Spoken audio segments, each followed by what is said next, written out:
Well, good evening, everyone. Welcome to Cad Crew Wednesday. Hope everybody's doing well today. Weather's getting a little bit better here in New Jersey. It's been sunny for the last couple of days. We had about 5 inches of snow where I'm at, and been cold. The snow hasn't melted yet. Still a little snow on the ground, probably about 3 to 4 inches still. Driveway I cleaned off. It took me about 2.5 hours to clean my driveway off, and then I pulled my car out in the street and cleaned it off out there. The snowplow came and didn't put much in front of the driveway. I was able to scoop that out real quick. That wasn't too bad. And got in the, I guess, in the high 30s today. No wind, but we're getting more wind today later on in the day. So a little cold and stuff like that. So let's just say hello to everybody that's popped in so far. Jim Tedesco, how you doing, Jim? Glad to see you in here. JD, Grandpa Rails, how you doing, JD? Gerald Stewart's here. How you doing, Gerald? Santa Claus. And John from Schuylkill Valley is here. How you doing, John? Welcome.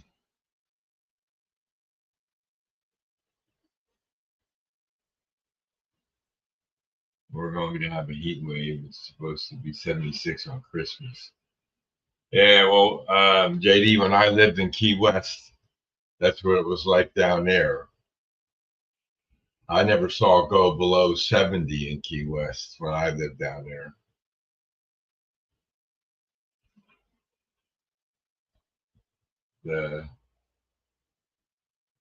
Yeah, I usually wear shorts all year round, but since I've been crawling under the layout, I put on long pants so I don't scratch up my legs and knees and stuff like that. So it's the only reason. And then they go outside and it's 30 degrees, but 80 degrees possible here in Austin on Christmas. Yeah.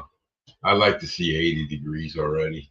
I'm tired of the cold weather already. Well, it doesn't bother me none, but it's just how it is, Wintertime. It's not even winter yet. Another 4 days before winter officially gets here.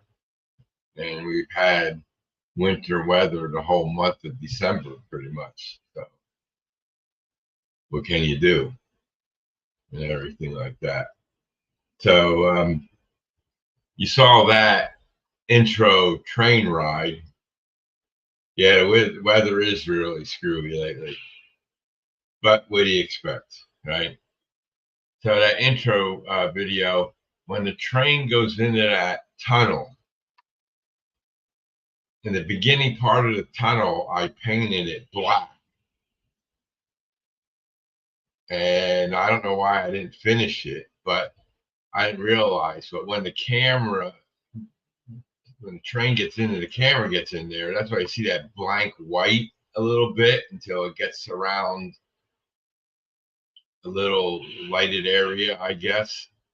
And I'm thinking about painting the entire inside of that black, and that might help the camera view when you're in the when the train runs through there.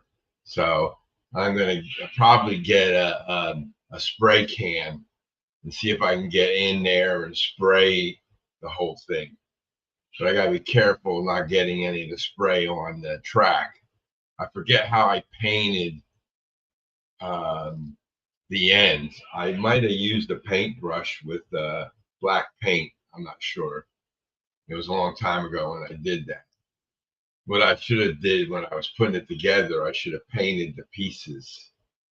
But you never know. How did I know it was going to look like that on the camera?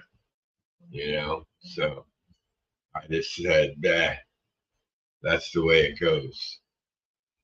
So, But that's what I've been trying to do, is trying to figure out if I should just paint the whole thing black. And because I know when the camera's in the black portion of the tunnel, it's okay. It doesn't fade, doesn't blank out or something. It's just, it hits that whiteness, and then it just blanks out the camera. So I think it's a little strange there. And I think that might be the problem, because I'm going to bring up this video, this camera here, this one here. I changed the overhead lights in my train room to be blue instead of white, make it look like it's nighttime. And this camera now is a lot clearer. You can see the lights that I put up on the substation that go around the substation now. And you could see the people clearer, but I can't zoom in this camera any further, I don't think. It might be a couple of things that have to go.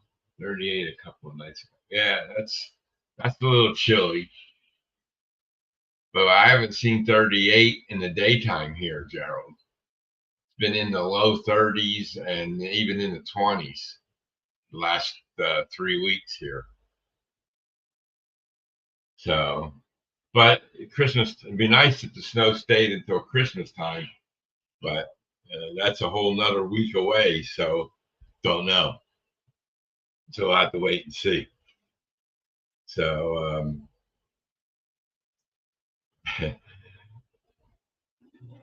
that's how that goes, And so anyway, hey Dwight, welcome. How you doing? So I got my trip to Amherst all solidified. Tammy, I'm staying with Tammy, Ray, and Artie. Artie's coming over for Amherst, so I'll see him there. And Tammy and Ray will be there. She always gets a house up there, so I'm gonna rent a room from her for a couple of days out there. So that's gonna be nice. So that got all taken care of this week. I got the directions to the house. I know where I'm going, and everything's all set. I went online I thought I was going to be smart and buy tickets in advance for Amherst. You think the tickets would be cheaper, but they're supposed to be cheaper buying them online, but then they charge you a fee, and it equals the same price you pay when you go right to the door. So the only thing you save by buying them online is whether you stand outside in line for a minute or two to get a tickets, because they have plenty of booths there. So I'll just get the tickets when I go. I'm not going to buy them online. If I didn't have to pay a fee, then I would order them online. I don't know why they charge people a fee. They just want to get the same price for the tickets, I think. That's all. So it's really strange how they do that. You think you're getting a deal, but then you look down further and it says, oh, there's a fee for purchasing them online. Yeah, no thanks. I'll just get them when I'm there. Every day is John's birthday. So so that's that about Amherst. I'm looking forward to going there.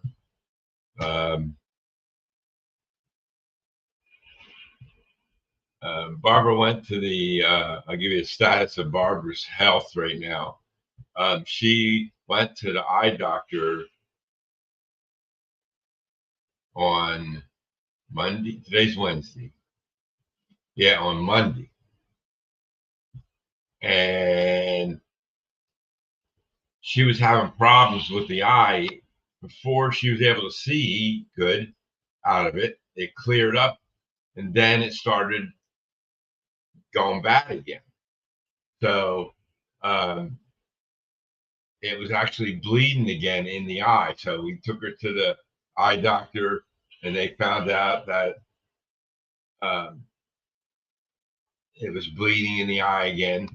And what it was is when they put the cataract in her eye years ago, the lens they put in there, that was actually cutting, and that was causing the bleeding. Now, that's what happened this time. Now, first time, I'm not sure what caused the bleeding, but this time it was the lens. So now they're talking about removing that lens and putting in a different kind of lens.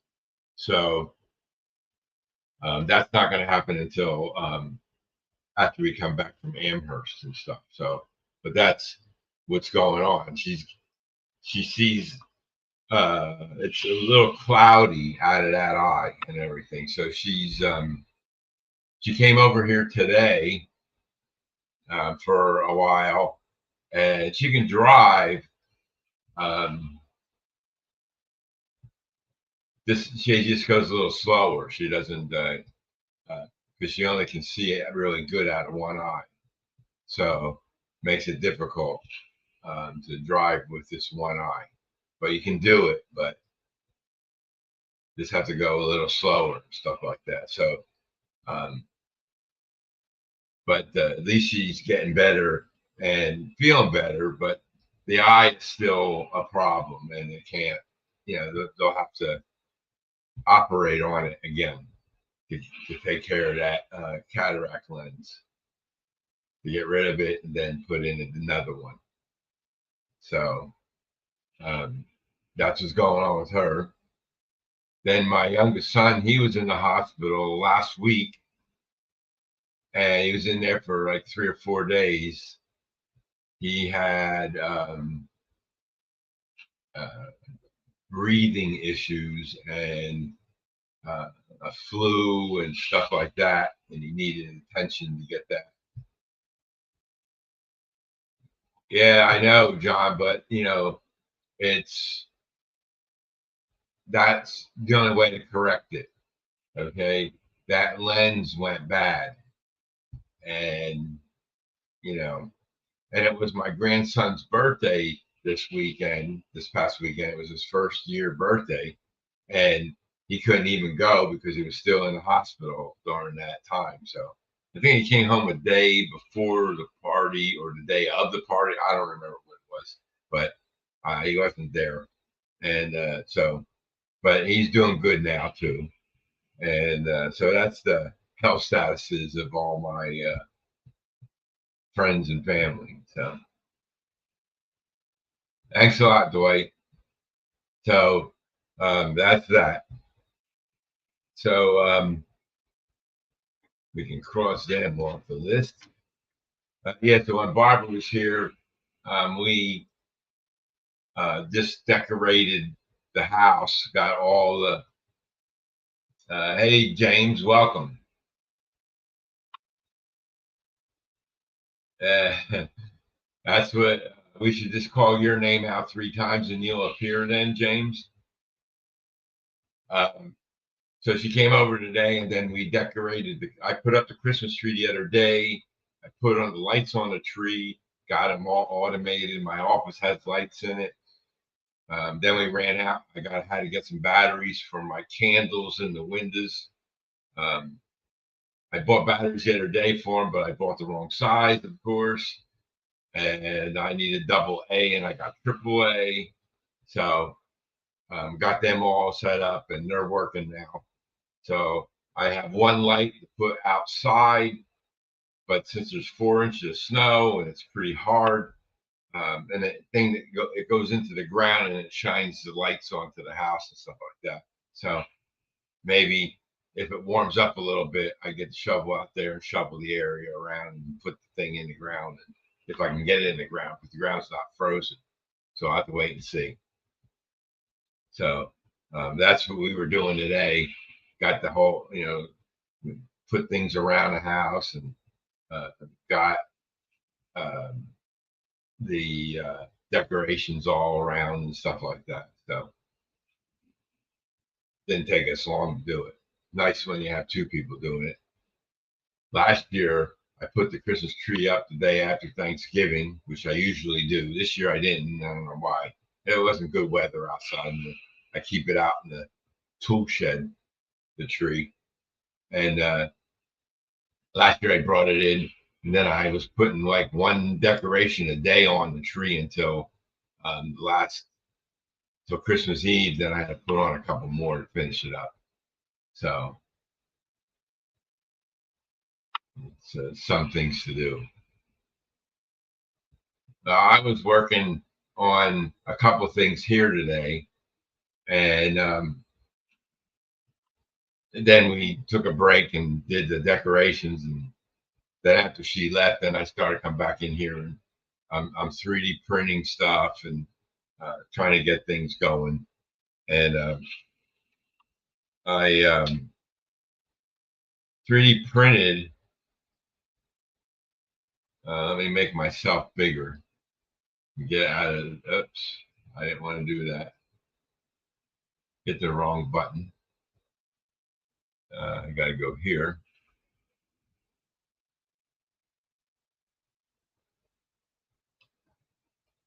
I'm gonna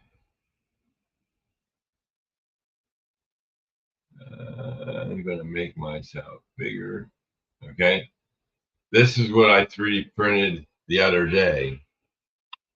It's a 130,000 gallon Spear tank for gases like propane and stuff like that to put up there in the oil field, the oil refinery and stuff. So the only problem with this model, it doesn't have a stairwell to go around and to get to the top.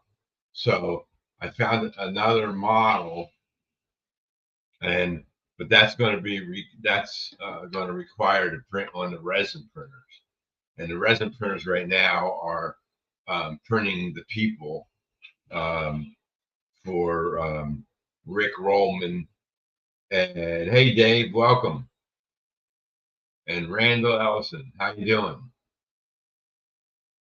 I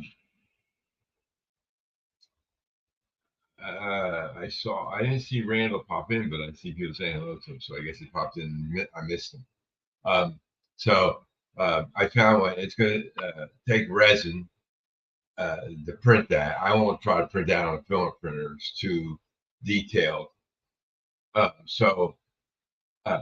It's going to be a 10-hour print on the resin printer on my big one. So almost, JD, thank you. And so it's has a ladder on it, has the supports for the ladder on it, has tubing on it, and stuff like that. So when I sliced it, it put the supports on there and everything like that. So we'll do that when I get. I ordered 2 bottles of Anycubic water-based white resin. The stuff that Jim Tedesco told me about, where you get 6 bottles for a good price. Well, they don't have them in stock right now, so I needed some white resin, so we got it. Ordered it. It'll be here tomorrow or Friday or Saturday, whatever day it is. I don't know, but another day or so. So it'll be here. So that's the 3D printing stuff. Now, I notice some of you guys have all that gobbledygook after your name still. So I'm going to show you how to change that. I don't know why they did the change they did, but then I figured out how to change it, and I'm going to show you how I did that. So I'm going to get rid of this screen. I'm going to stop sharing. I'm going to bring up this screen, and I'm going to share that screen, share window, this guy here at the stage. Okay. So here's two ways to do it. One is in YouTube Studio. The other is in YouTube. Okay. I did it in YouTube Studio because that's where I work in most of the time. And the way to do it in YouTube is you go to your own channel. When you click on this icon up in the right hand corner, you can go to YouTube Studio. You can go to, let's see, if you go to this window, which is, that's YouTube Studio right there. If you click on that icon there, you can go to your channel. You can go to YouTube. Okay. So that's how you get to your channel. So when you come into your channel, here's your channel. It shows you all your videos and everything and blah, blah, blah, and who you're subscribed to and all that information there. And then underneath your description of yourself, you have what's called three buttons here. Customize channel is the thing you want to go into. Okay. And now we're going to scroll down on the screen until you get to what is called the handle. And that's this here. That's the handle.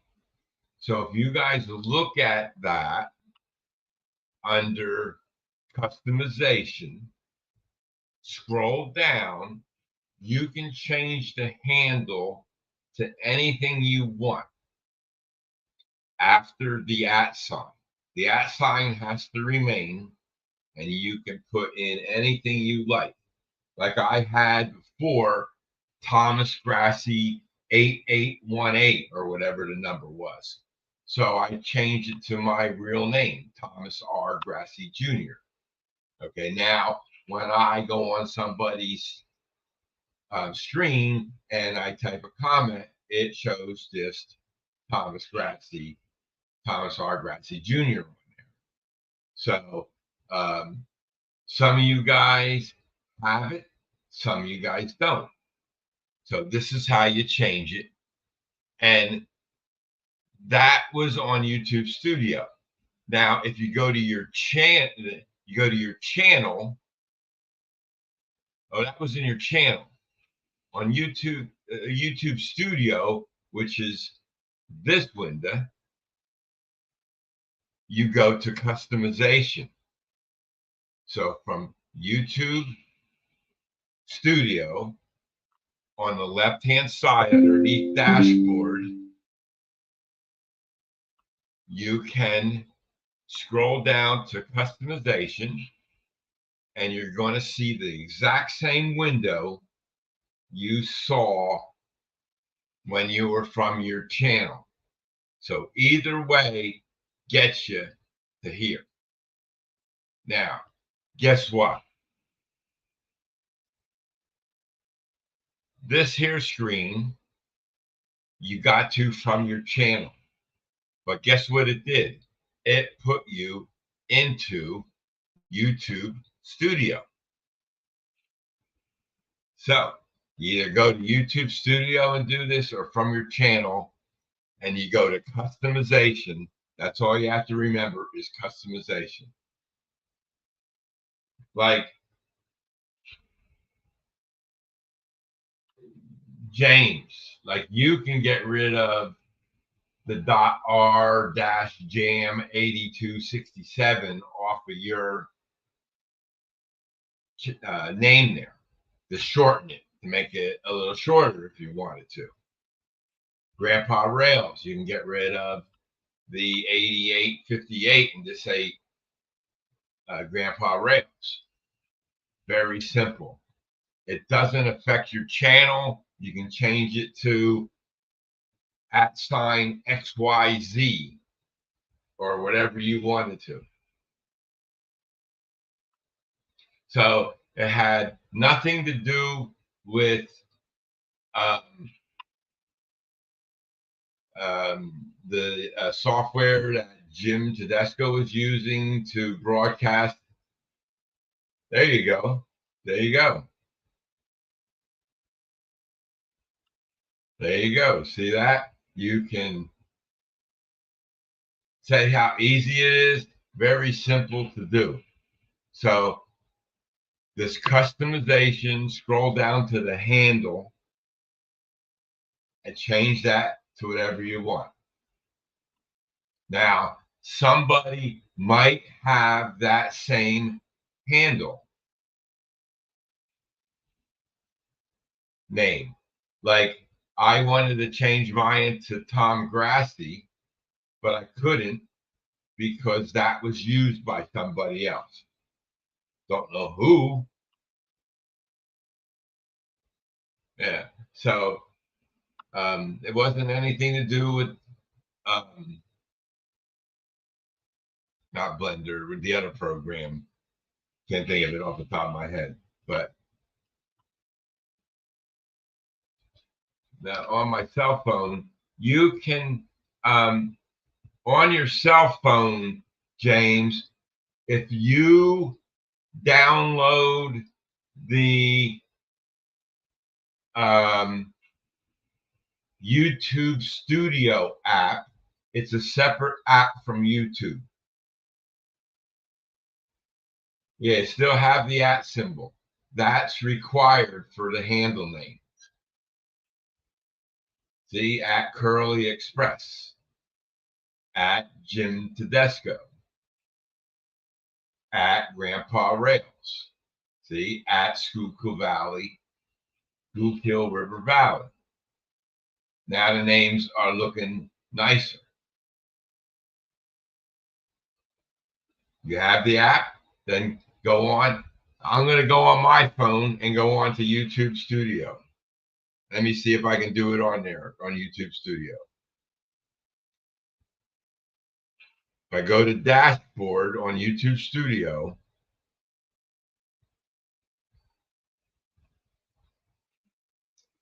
now I don't see a way to do it on there, James, not on the phone app.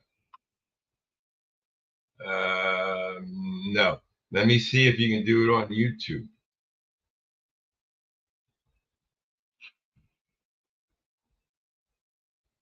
No, they don't let you modify it on the phone apps. So this is from a computer, James. Just do that from a computer. I'm not quite sure how to help you with that. And then you'll be able to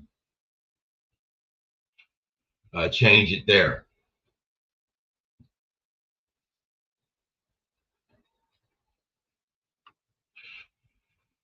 So that's how simple it is to change that and make it easier for other people to know, it's just a little bit easier, that's all. And you use your tablet then, and you can get on the browser. If you get on if you can get to even on your phone, James, if you go onto the browser and go to YouTube. Yeah, there you go. Supper is ready. Good. Enjoy your dinner there, JD. So that's how you do that. If anybody has any other questions, don't hesitate to ask. It's a very simple thing. I'm going to stop sharing that and get off of that window. We don't need that anymore. Bring back up the camera. Let me remove this from studio and let me share a screen again. Window, that, share, add the stage. And we're back to where I was in the beginning of the show. So if you see this view, it's pretty dark. That's the lower level. That's really dark. Hey, Dave, welcome.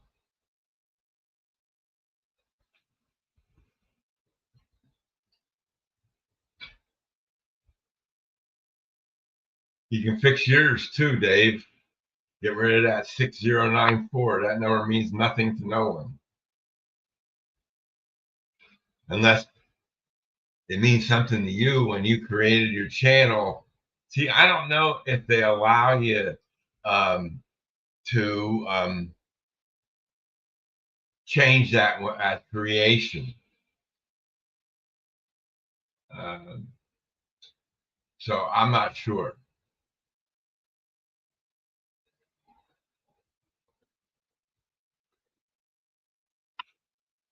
Dave, I'm just printing you.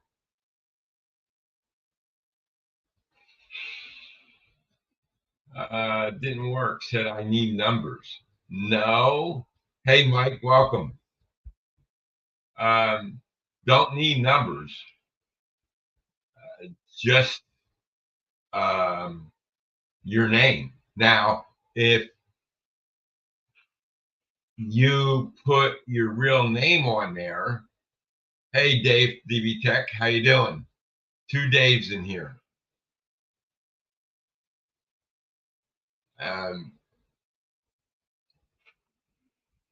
There you go.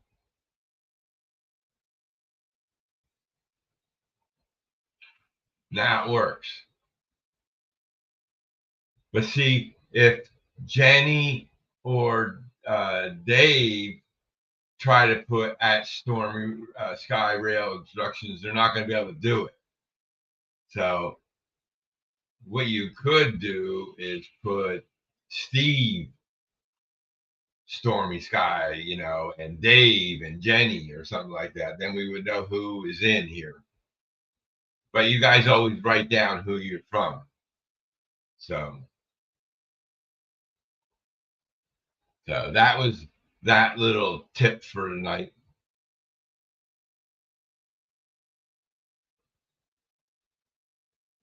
And I see Dave doesn't have it. He has the number on his too. Yeah, see, like Deep Run Railroad _ Mike. He put his name at the end of it.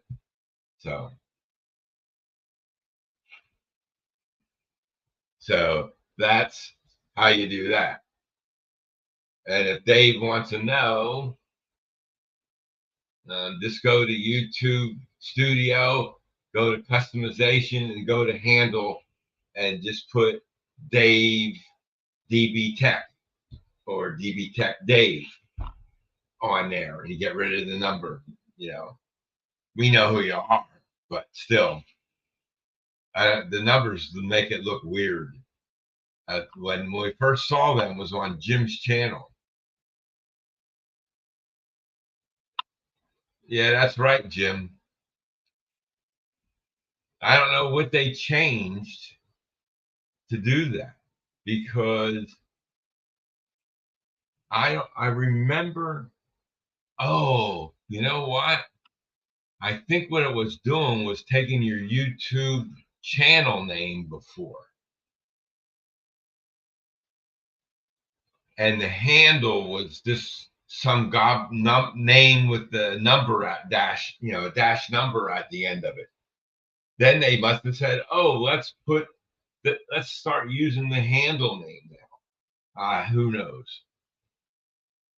I think people just like to change things because they feel like they have to have this sense of job security. Yeah, you need to use your computer. That's right, James. Yeah, you can do it another time. At least you know how to do it now, James. So you can always go back and watch the video if you forget. But it's there in concrete now. And I'm sure if you searched on YouTube, somebody probably talked about this. Yeah, it justifies their job. That's exactly right. That's what I always said.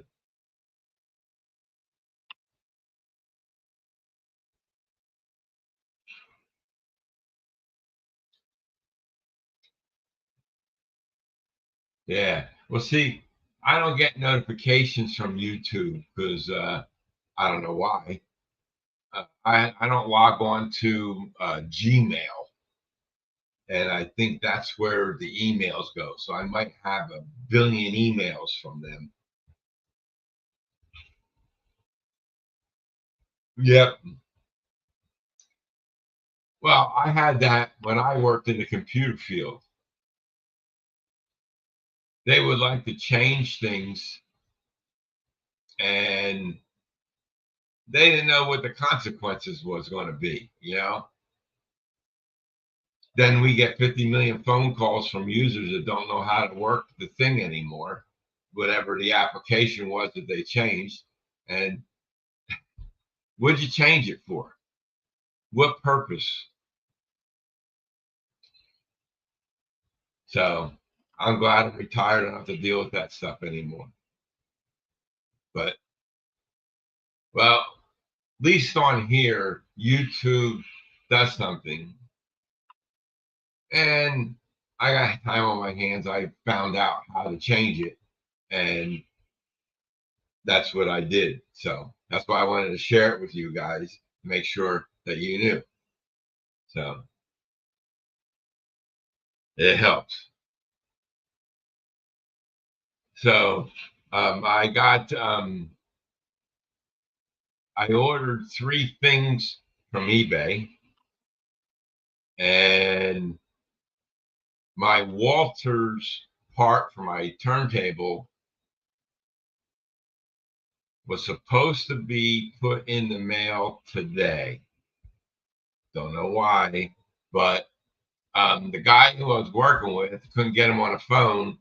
Come to find out, he works in the showroom a couple days during the week.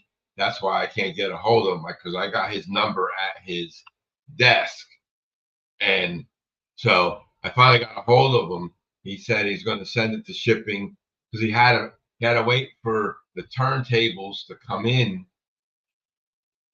and he had to take the part out of one of the turntables that came in to give to me. So it took a while before they got turntables in, I guess. And then he's going to ship that part out to me, and I have to call in on Friday to get the tracking number.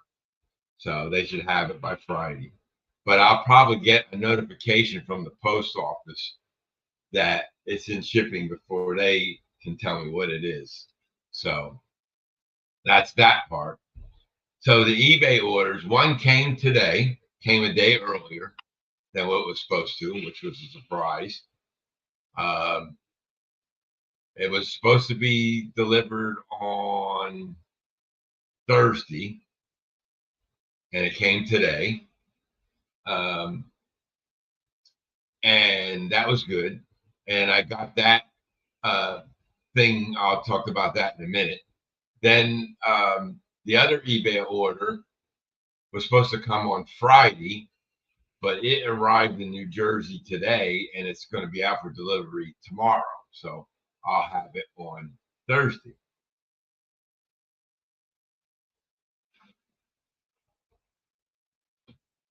Yeah, Mike, I do. Um, like I have a sheet of paper here.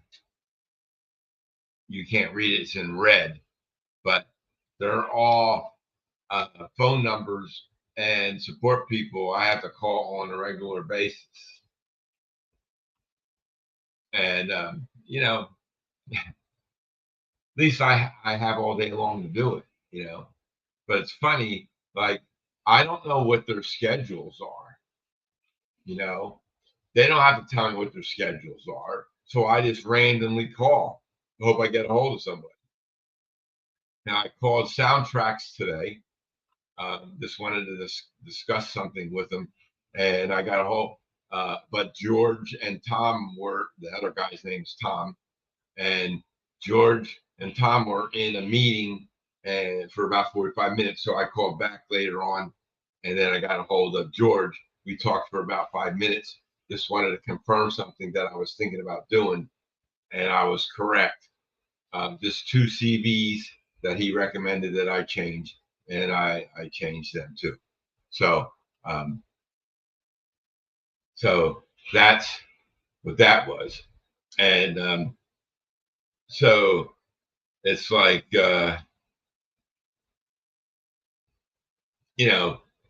that's what happens. You have something, you can't figure it out, you got to be able to talk to somebody about it. I mean, I do YouTube searches and I type in something and then 50 million other things show up. So sometimes it's not worth it to even do that. That's okay, James, don't worry. So so I've been working on I saw JD put out a video today, had a mail call video. His jam package arrived today.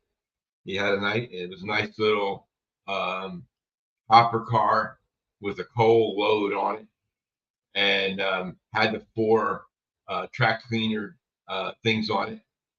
And but I got mine before he got his, and he ordered his before I ordered mine.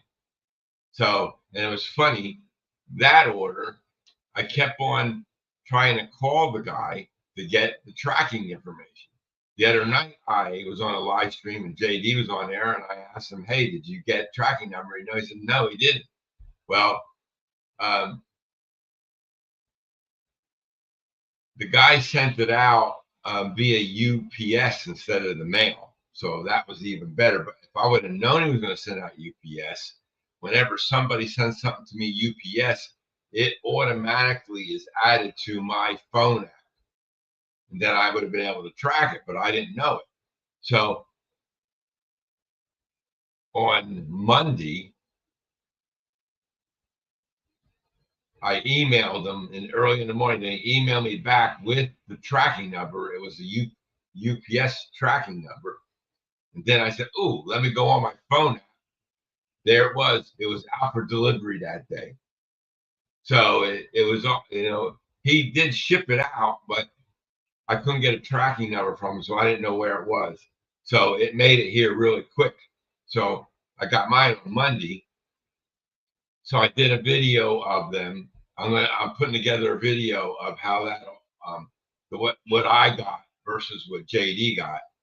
I got the frames for an engine, and I'm going to put my track clean car on the front of the train, and that's what I was talking to George at Soundtracks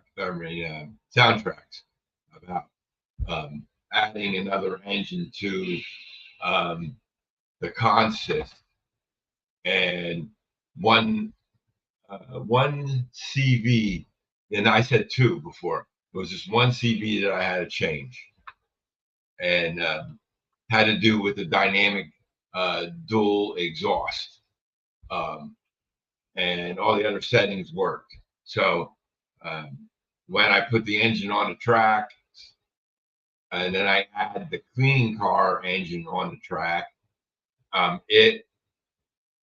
the headlight comes on. All the headlights are on in the 3 engines, and when I hit reverse, all the headlights go off, and the reverse on the rear engine light comes on. That's what I wanted, and and then the sound in the track cleaning engine, I'll call it, is good, and the headlight is bright, and so I put a 3mm LED inside the engine, so it lights up the whole cab and the headlight really good. So we'll see So I'm doing a video. I have 2 parts so far done. One I showed the 2 frames, one with the decoder and the speaker and the headlight installed already. The other one without it installed, so you got to see which would look like before and after. And then I had it put on a track. You could hear it run, but it doesn't move because there's no motor in the engine. So it's pretty cool. And so it's going to be part of the consist, and then it'll just run around and keep the track clean. And from his videos, the tracks were so shiny, you could actually see how shiny they were on his videos. So I'm looking forward to it. So when I get my video will be done probably tomorrow, so it'll be out on Friday. I always post my videos unlisted and let them sit there for 24 hours, and then I release them. And that seems to be working really good for me. And I release them at a special time of the day because I did an analysis on when people watch my videos and stuff, and I saw that this time of the day I get a lot of views that way. So I try to meet that schedule with plus or minus an hour from that time frame. So it's not too bad. So that's what I've been doing. And I would show you the engine tonight, but the shell was a GP38-2 shell. I ordered 3 of them, different road names and all that. This one was a Conrail shell, but the road number, you can see it on the side of the engine, but somebody must have scraped off the decal. I don't know why they would have done that, but I knew what number it was, so I made it that number. I happen to have some scale trains decals. I think they're scale train decals, white. I have white letters and numbers. So I took off a size and numbers. I got to put them decals on the engine so you can see the road number. And it doesn't have Conrail on it. It just has the Conrail logo and 2 stripes across it. So I don't know if maybe I'll get Conrail decals and put that on there and then have Conrail underneath it or something. I don't know, maybe later. But I had to put a coupler on it, and that was it. So the coupler had a long screw on it, and I don't know why Athearn put such a long screw on it. So I found a shorter screw with the same threads, and this had a Phillips head on it. The one that they had in there had some kind of Allen size, and my small Allen wrench was just a little bit too big for it. So I'm thinking it was a millimeter size, and this is an inch size Allen wrench, because this Allen wrench set I had since the beginning of time, and it wasn't millimeters back then. So, and I should have the video completed tomorrow with running the train around, cleaning the track, and we'll see how it comes out. So should be interesting to see how that works, because and he was saying something on his videos. Hey Russ, how you doing? Nice to see you in here. So he was talking about turnouts, and he used all Pico turnouts. Well, the bridges on the turnouts on the Picos are real sharp. You can cut your finger on it. And he was he showed it. He put his finger and he cut his finger. So he said they have to grind them down a little bit. But I told him I had Atlas turnouts, and he says, "Oh, well, those don't have that problem." So anybody has Pico problems with these stealth track cleaning cars, you have to do something to the Pico turnouts to allow the car to run over, or it could snag and get hung up on that the bridge part of the turnout. So that's just one little thing. If you guys didn't see his videos, well, that's one thing he talks about in one of his videos that he did. How to you have to get your track ready for a track cleaning car. Like you might have the pin, like those cars that have the big pads on them on the bottom of the cars. They're great too. They work. All these things work.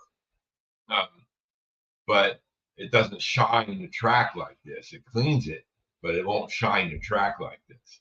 So I'm going to have two pads on the front and then two polishing on the back. So it should be cleaning and polishing after it cleans it. So we'll see how it works out.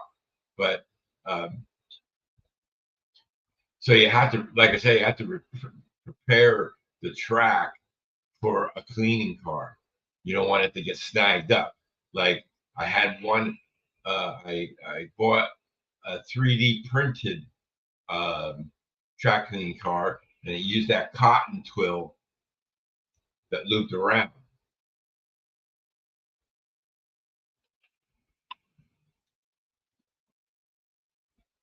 Yeah, that's good, JD.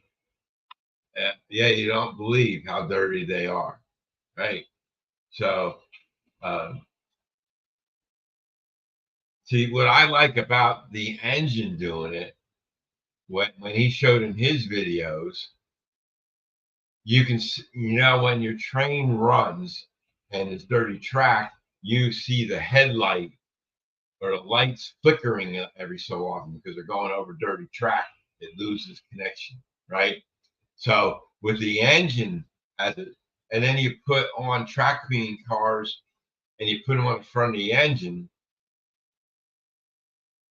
Well, if it cleans it, it does. Sometimes it cleans it, and sometimes it doesn't, right?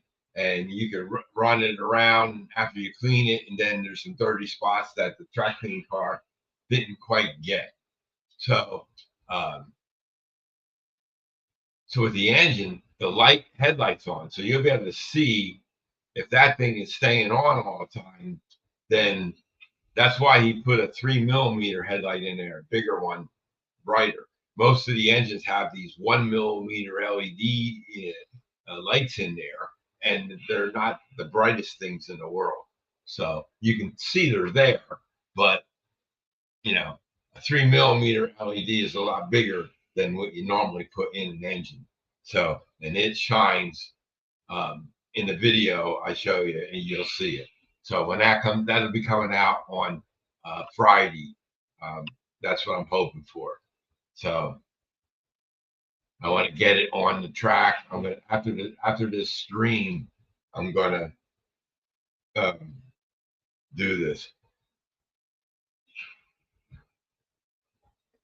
Well, JD, I was thinking of that too, because I have a couple of locos that I can't convert over to DCC, and hold on, and I think I'm gonna.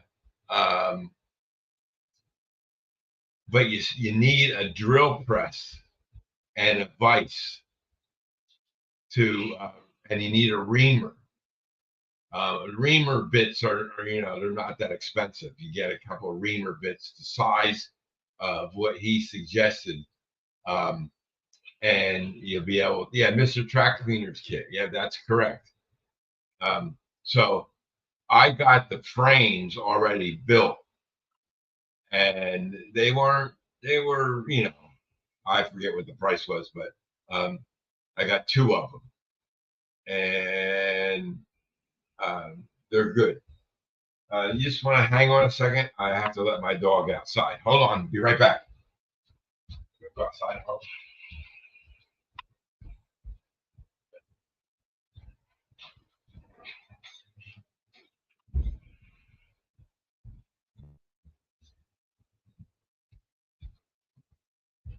Yeah.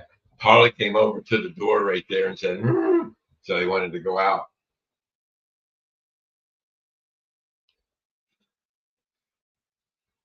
He did last week when I was talking about this, Dwight.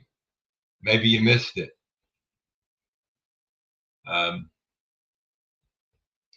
yeah, it's going to be interesting. So I got another one, and eventually I'm going to have one for each train I run. That way it keeps the tracks clean and I won't have to worry about doing anything to them.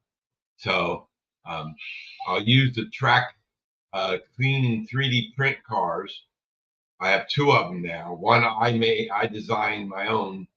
I modeled it after the one that I bought. Mine's a little bit, it's about the same size, but I had to do something different. Somehow he got weights inside his 3D print. And if I would have been smart, I would have paused the print at a certain level, insert two weights, and then let it print, and then the weight would have been inside. I think that's how he did it because I saw a guy talk about making your 3D prints magnetic. And what he did was, thanks, John. What he did was he started printing a decoration, got to a certain level, he paused his printer, he put a magnet in it, then he finished the print, it covered up the magnet, and then he took the ornament, it was like a Christmas ornament, and he put it up against the refrigerator and it stuck to the refrigerator. So that's how you put magnets inside your 3D print. You just print to a certain level and put the magnet in there, close it up, or you put weights in there, and then just continue printing, and boom. So that I think that's a good way of doing it. So, but I didn't think of that. So what I did was I just added two 1 ounce weights on both sides of the car, and then I 3D printed a little box and closed it in to cover up the weights. So it's just a cleaning car. I don't really care. So those two small ones, they're only 36-foot cars. So I'm going to use them up on the subway to clean the subway tracks. So if I can get a 3D printed track cleaning car and then maybe use the Mr. Clean kit, that's what I could do. I can redesign my 3D printed track cleaning car, make it solid all the way across instead of putting a hole in it for the thing to go down through, and then put the holes into the thing, and then the kit would just go in place, and that would be, then I would have one of those as one of those cleaning cars, and then I can just hook them up to the front of the subway cars, and they would run around and clean the track up there just as good as that. Just had that idea, so I might do that. So the kits I think are $20 or something like that, and it gives you all the things that go, the spring-loaded screws and the pads and stuff you need to make one. So I could do that, and then I would have that instead of using the twine cloth and putting it in. I dip that into some mineral spirits to clean the track. So, um, yeah. And then I don't need a drill press to drill through the filament. So I can just use a regular one.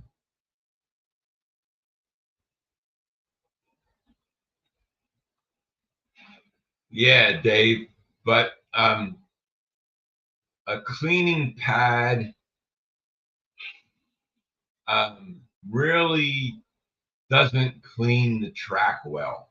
It cleans it enough to get your trains to run. But if you look at this guy, the track cleaner's videos, you'll see how shiny his track is. And that's what you want. And his headlights don't even blink at all. They're solid all the way around his layout. So, a flat car. Yeah, flat car. Then you could add weight on top of the flat car as a load to keep it on the track. Yeah, his rails are really polished. Yes, they are. They sure are, JD. And that's what I would like to have happen to my rails. Because I showed you another thing that I tried to do track cleaning with. And it was this stuff. Here, I'll make myself bigger. It was this stuff. And you run this on the track and it makes it really shiny. But who wants to go through? I got 14 levels on my Helix. That's a lot of track. Two lines up and down. So who wants to do this all day long? If I can get a car, start it at the top, run it down, clean it all, put another on the other track, clean it all.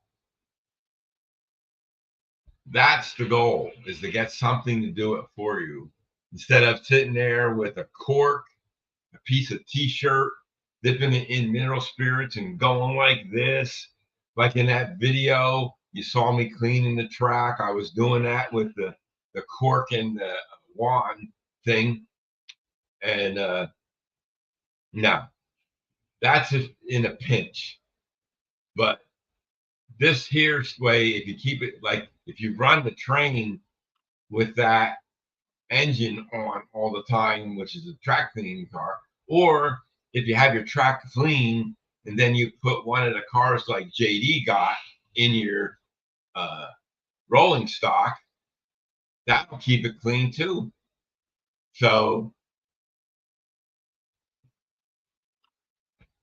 after you ran it around once, JD, did you have to change the pads or did you just leave them on there? Or were they so scummy that you couldn't do anything with it?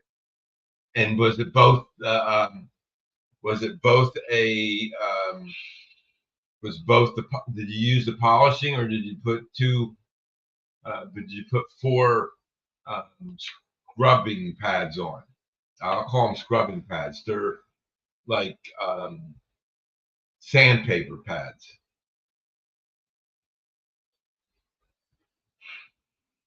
So I don't know. And but yeah, it's going to be really interesting. Your rails can be polished after you run that car one or two times. Alcohol. No, no, no, no, no, no, no, Dave. Alcohol is bad, bad, bad news. If you're running DC, okay. DCC, no. Don't use alcohol on your track. No. The only time you can use alcohol on your track is if you spilled some scenic glue on it or something like that, and you want to clean it real good, then you can use alcohol there. But to do general maintenance with alcohol will pit your track, and you'll end up with arcs in your track, and that's no good. So if you continuously use alcohol to clean your tracks, you're going to pit your tracks up, and you'll have problems with it. 4 scrubbing pads, and clean the pads after each lap. I only ran 2 laps and are still usable. Okay, good.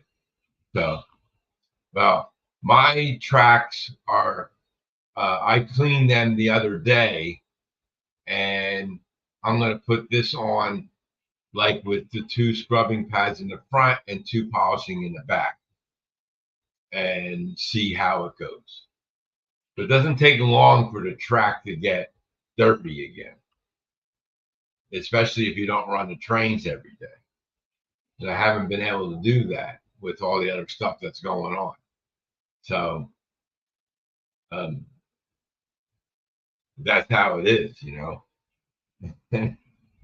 But oh, this here scruffiness, that's 2 days. I haven't shaved since Monday.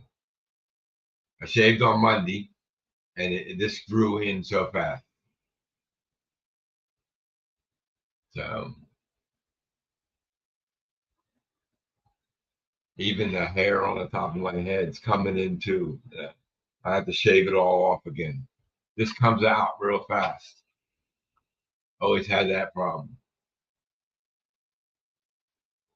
So what are you gonna do? Only 2 laps, still usable. The only thing, JD, I wonder where we can get those pads from. I would like to order a bunch of those pads just to have them. I wonder if when the tracks are really shiny, the pads probably don't need to work as hard, right? So, and I use that brass brush to clean my rolling stock wheels, and I use this guy, you all seen this. This is the KD 306 wheel cleaner. Put that on, and it makes the wheels on the engine spin, and you clean. And this really cleans it really good. And that's because these are brass bristles. So I said brass bristles, steel wheels, cleans it good. So I got brass brushes that they use for cleaning jewelry with. I hook it onto my Dremel tool and put that on there, and spins the wheel, and I do the other side, and I do the back and front, and that cleans all my rolling stock. It doesn't take me long to do it that way. So, and if you keep your track clean, then your wheels will stay clean. They won't get dirty either. So, but if you're doing regular maintenance on your layout, like scenery and stuff like that, track might get dirty.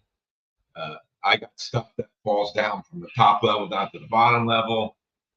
Spare cleaning pads.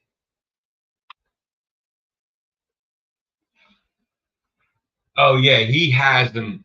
He sells them from there. But I want to know where they come from. I know I can go to him and get them, but I'd rather order my own pads. Like he provides in those kits, I think 200 grit, 400 grit, 600 grit. Well, maybe I only want to use 400 grit on mine, or 200 or 600. I don't know which one's going to work well for me. I have to try to see which one does the best job. Now, this stuff here is 400 grit, and it came out good. So I'm thinking the 400 grit pads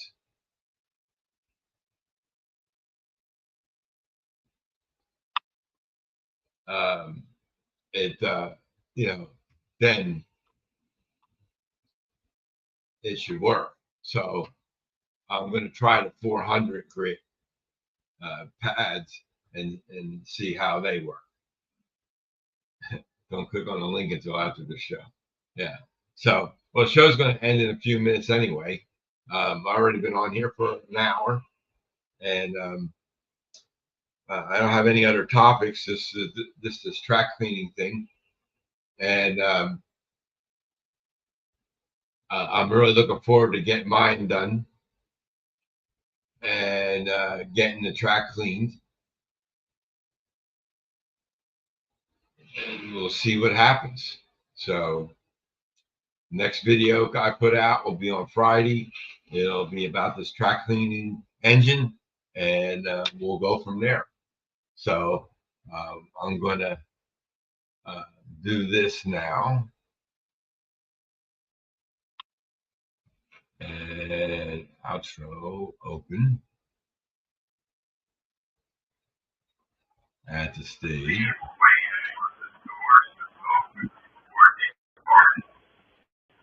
There you go.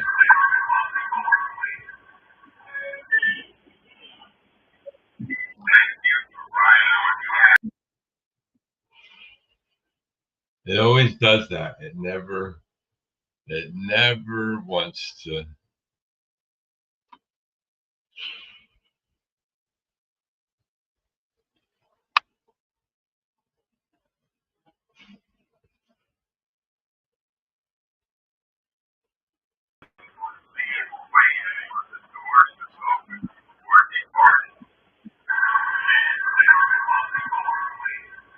There we go. Thanks, Dave.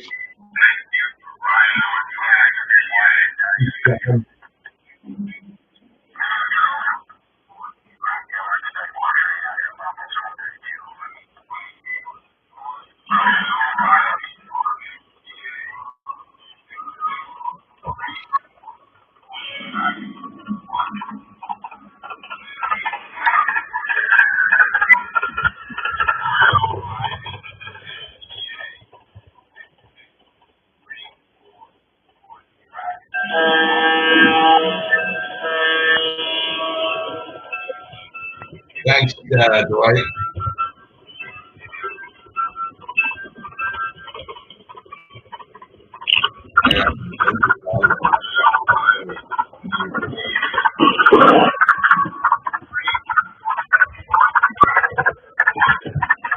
Yeah, well, when you yeah, next week is Christmas. Don't forget. When you go and do a search for pads, they're all like 3 inches in diameter. These things here are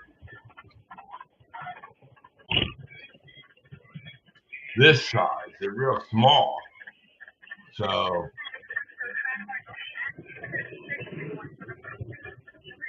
they have adhesive on the side and they stick to the bottom of those things. So we'll have to see.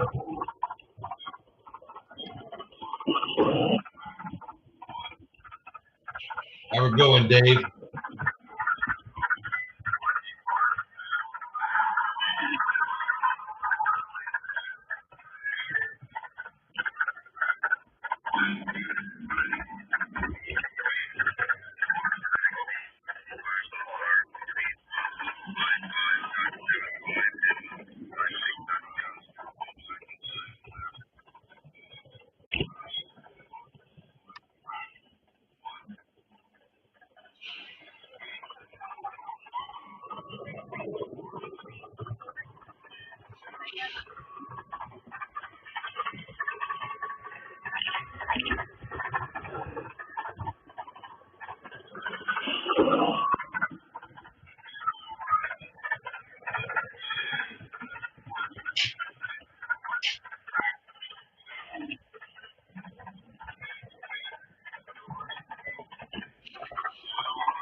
Ho, ho, ho. Right.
Okay, guys. Good night, everyone.